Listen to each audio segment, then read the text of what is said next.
สวัสดีค่ะยินดีต้อนรับท่านผู้ชมทุกท่านเข้าสู่รายการเบิงแล้วรวย456ค่ะพี่น้องค่ะมาพบมาพอกันกับแอนในช่วงบ่ายของมื้อวันที่27เดือนเมษายนนะคะปีพุทธศักราช2568นะคะพี่น้องค่ะมื้อนี้นะคะแอดผ้า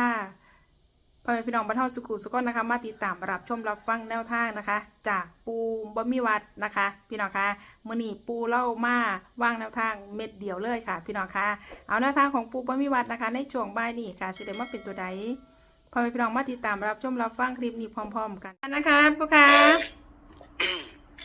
ก็เจริญพรแล้วก็เจริญธรรมเจริญโชคเจริญบารมีเด้อทั้งเอ็ดมินแล้วก็เอฟซีทั้งหลายที่ได้มาเบิ่งคลิปนี่ก็ปู่ก็สิมีแนวทางก็ก่อนสิเอาแนวทางลุงปู่ก็สิได้ให้ธรรมะไปนำเนาะค่ะสิให้แต่พระให้หวยใบหวยหลายให้แนวทางหลายปู่ก็สิมาเว้าธรรมะเล็กๆน้อยๆปะปนกันไปกับแนวทางนำอยู่ในธรรมะนำมันนะค่ะฉะนั้นมื้อนี้ก็ขอเจริญพรFC ทั้งหลายที่ได้ยินเสียงปู่มีวัดมื้อนี้มื้อนี้ก็เป็นวันขึ้น1ค่ำเดือน6ฉะนั้นก็สิมาเล่าเรื่องการทำบุญเนาะการทำบุญนั้นแยกออกเป็น2เนาะ2อย่างก็คือการทำบุญด้วยอามิสทานแล้วก็ให้อีกอย่างหนึ่งก็คือธรรมทานทานทั้ง2อย่างนี้มีอานิสงส์แตกต่างกันพระพุทธเจ้าเพิ่นก็เลยเว้าว่าการให้ธรรมะเป็นทานอันประเสริฐที่จะทำให้เฮานั้นได้มีดวงตาเห็นธรรมหรือหูในแนวทางการดำรงชีวิตของทางจิตวิญญาณของเฮากันว่าทานที่เฮาให้โดยอามิสทานก็คือข้าวปลาอาหารหรือบริจาคเฮ็ดนั่นเฮ็ดนี่หรือเฮาเอาแรงกายแรงใจเฮาเฮ็ดนั่นล่ะฉะนั้นพระพุทธเจ้าก็เลยว่า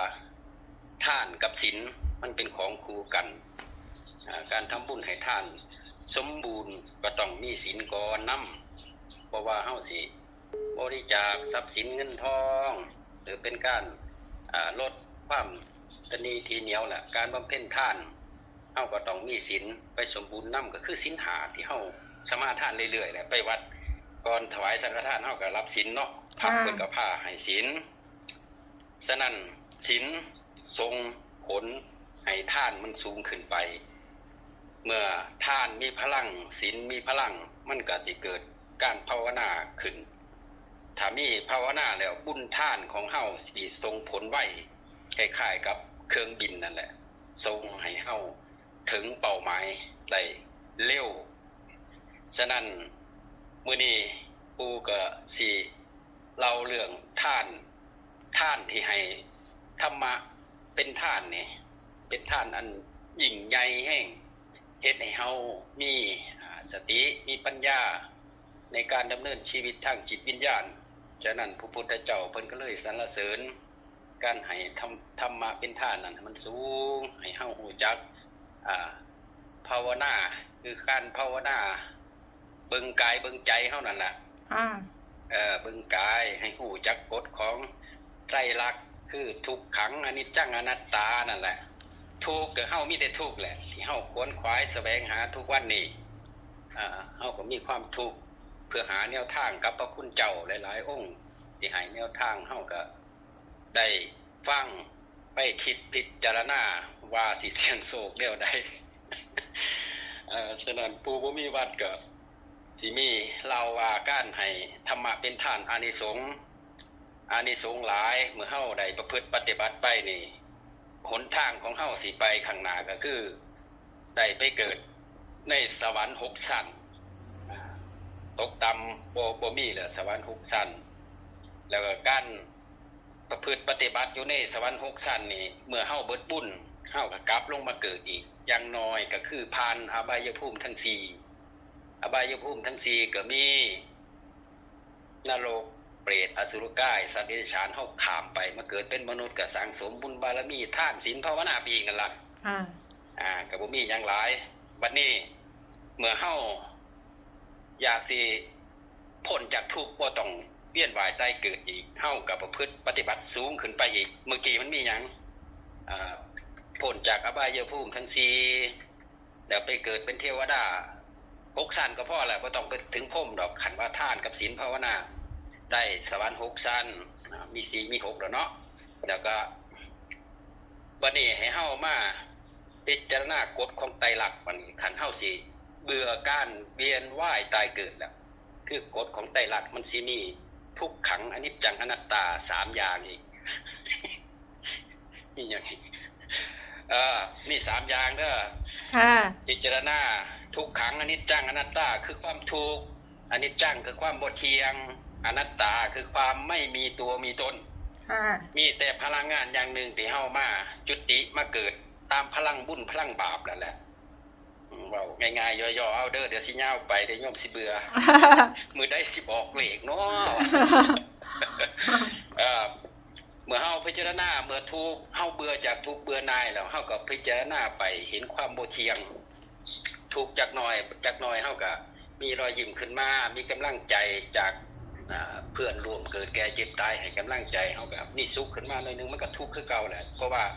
ในโลกใบนี้บ่มีหยังดอกพระพุทธเจ้าเพิ่นตรัสว่าไม่มีสิ่งใดเลยเกิดขึ้นในโลกนี้มีแต่ทุกข์เท่านั้นที่เกิดขึ้นตั้งแต่เด็กน้อยจนมาอายุปูนนี้แม้แต่เฒ่าไปก็เป็นทุกข์ภาษาผู้เฒ่าเฮาก็ทุกข์ภาษาเฮาปัจจุบันตอนเด็กน้อยก็ทุกข์แต่มันบ่ฮู้มันบ่ทันฉลาดฮู้แต่ห้องไห้เอาขนมเฮาก็ยื่นให้พ่อแม่ก็เลี้ยงมาฉะนั้นมีแต่ทุกข์เมื่อฮู้จักทุกข์แล้วมันเกิดความบ่เที่ยง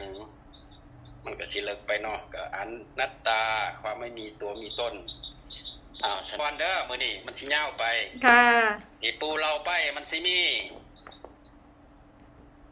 อบายภูมิทั้ง4เขียนเลข4ไปค่ะแล้วก็สวรรค์6ชั้นมีเลข6เข้าไปค่ะแล้วก็ไตรลักษณ์มีเลข3ค่ะ